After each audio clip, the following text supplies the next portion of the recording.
So I'm from Dublin, and I was lucky to grow up near the Phoenix Park. Also, during lockdown, I had the Royal Canal within my whatever it was 2 kilometer radius. So I was very lucky. But a lot of people are not so lucky, and a lot of people live in cities, and there are parts of Dublin where maybe your only green space looks something like the African savanna without the wildlife.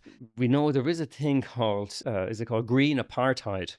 Whereby there's a direct relationship between, this has been demonstrated, there's a direct relationship between the value of homes and the wealth in a given area and the number of trees on the street. So if you go down to Aylesbury Road in Dublin 4, I mean, it's practically forested.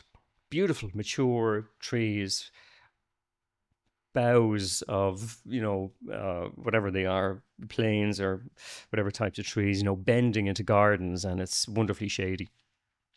And then you can go to other parts of the city that are just concrete everywhere. This is very bad for people's mental and physical health. You need places to be. We all need places to be. And I do use that word advisedly. It is essential. We need it like we need vitamins and protein in our diet. We need places where we can be in contact with nature. And this has also been demonstrated that the poorer quality nature that people have access to, the poorer levels of mental health that are reported. So we should be really trying to make our cities green and wildlife friendly. They're not going to be ancient forests or natural ecosystems. But one city I looked at, which has transformed itself in my lifetime, is Singapore. And Singapore is obviously in the tropics, it's bang on the equator, but they recognize the problems of climate change and climate vulnerability and typhoons and extreme weather and all these things that were affecting them.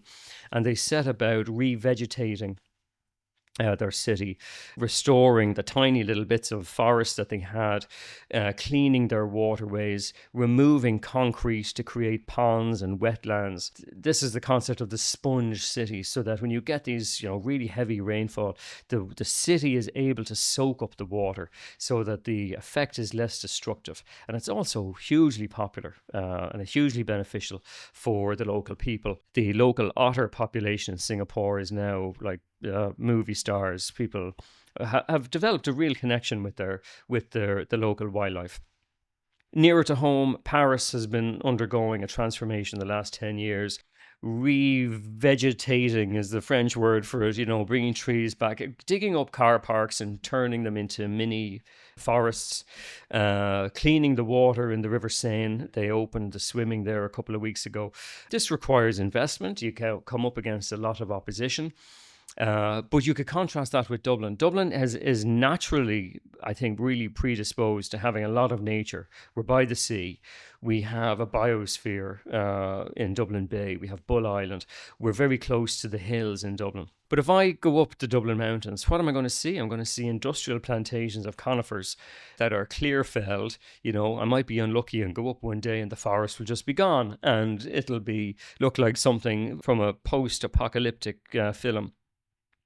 And I would contrast that to a city like Oslo, for instance, where you can get a bus up to the forest and walk on off-road trails in an actual forest. With a wolf pack. Native trees. Yeah, no, the Norwegians are not great on their wolf. They're not, but there is a pack now. I heard that, yeah. But they're not good. You're dead right. They're not good with their... But it's a way better than Ireland. And in Norway, which I'm familiar with because my wife is from that country and I visit a lot, having access to nature is considered, equivalent to having clean water coming out of your tap.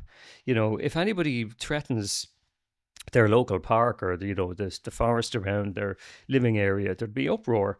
So I don't think that attitude is needed here, is seen here in Dublin. You go down to Bull Island, and despite the fact that it's a national nature reserve, a special area of conservation, a special protection area, a UNESCO biosphere reserve, you can basically do whatever you want. You can play golf, you can go out and rake the clams off the mud flats, you can let your dog off to chase the birds, you can do kite surfing anywhere you want. It's a mess. And it shouldn't be like that. Now people should be able to enjoy these places, but there has to be rules, to put in place to give these designations some kind of meaning. So I think Dublin would lend itself really well. I do see signs of it happening. I think they did a lovely job there on Francis Street in Dublin was redesigned recently. Lots more trees, totally changes the character, more outdoor seating, less traffic. I think there's huge appetite for it. But we saw in Dublin the kind of opposition you get, even if you want to stop somebody turning right at a given junction. There was uproar by people who own luxury shops and car parks that this was going to turn Dublin into, some kind of a zombie apocalypse city. Nobody would want to go into the city ever again. And lo and behold, when it happens, people love it and people are using the city centre more. But it's just incredible that there's so much opposition to what should be basic measures to make the city more inhabitable, not even necessarily for wildlife, but for people. We're talking about making pleasant living spaces where, you could maybe walk with your child without gripping their arm, that you could walk with your children, that an old person could just hang out and not have car fumes in their face. So I think this could be an amazing project for the city and applicable to any city or town in Ireland.